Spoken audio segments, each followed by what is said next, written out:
महल के उस पुराने गलियारे में हर रात कुछ फुसफुसाहटें गूंजती थीं।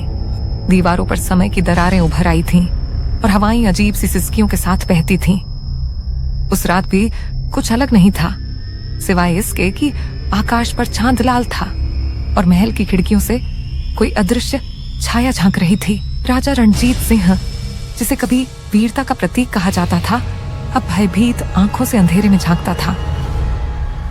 कौन है वहां? उसकी भारी आवाज महल के सुनसान गलियारों में डूब गई। उत्तर में सिर्फ एक कराह सुनाई दी, ऐसी कराह जैसे आत्मा भी पीड़ा में हो। राजगुरु ने धीरे से पास आकर फुसफुसाया, महाराज, वह आने वाली है, आपकी करने का प्रतिफल। रणजीत सिंह के माथे पर पसीना चुहचुहाया। क्या यही वो भविष्यवाणी थी जिससे बचने के लिए मैंने वाक्य बीच में ही रुक गया? उसकी आंखों में भय और पछतावे की लहरें एक साथ तैर गईं।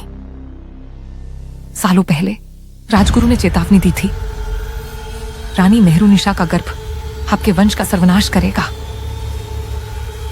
डर ने बुद्धि को हराया था। रणजीत सिंह ने चुपके से झरमिलाने का आदेश दिया था। रानी, जो हर दिन नन्ही सी आशा अपने भीतर पाल रही थी, अनजाने में अपने ही मृत्यु की ओर बढ़ रही थी। रानी मेहरुनिशा, एक चेहरा जिसमें आकाश की शांति और समुद्र की गहराई बसती थी। धीरे धीरे उसकी आंखों से जीवन की चमक बुझने लगी, पर उसकी मुस्कान अब भी स्थिर थी, ऐसी मुस्कान जिसमें एक रहस्य छिपा था। एक रात जब चांद टूटे बादलों के पीछे छुपा था, रानी ने अंतिम बार राजा को बुलवाया। कमरे में धुंधली रोशनी थी और दीवारों पर तैरती परछाइयां थरथरा रही थीं। रानी ने कांपती हुई आवाज में कहा, रणजीत, प्रेम का जो आण था, तुमने उसे धोखे से चुकाया। अब सुनो, मेरा रक्त कभी माफ नहीं करेगा। इस महल की हर दीवार, हर पत्थर तुम्हारे अपराध की गवाही देगा। मैं लौटूंगी अपने वंश की पुकार बनकर।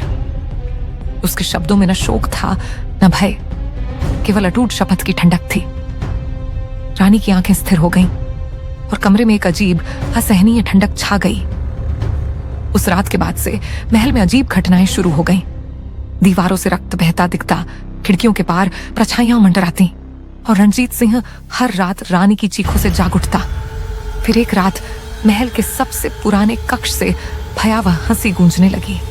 रणजीत सिंह अपने सैनिकों के साथ वहां पहुंचा, पर वहां केवल एक टूटा हुआ पालना पड़ा था जिसमें एक अदृश्य बच्चा रो रहा था।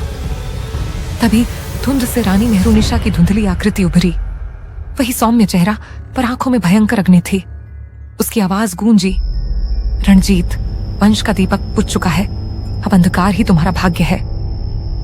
रणजीत सिंह चीखते हुए सिंहासन की ओर भागा, पर उसका ताज फिसलकर जमीन पर गिर पड़ा। वह थक कर गिरा और उसकी आंखों में आखिरी दृश्य वही था, दीवारों से बहता रक्त और हवा में तैरती हुई मेहरुनिशा की हंसी।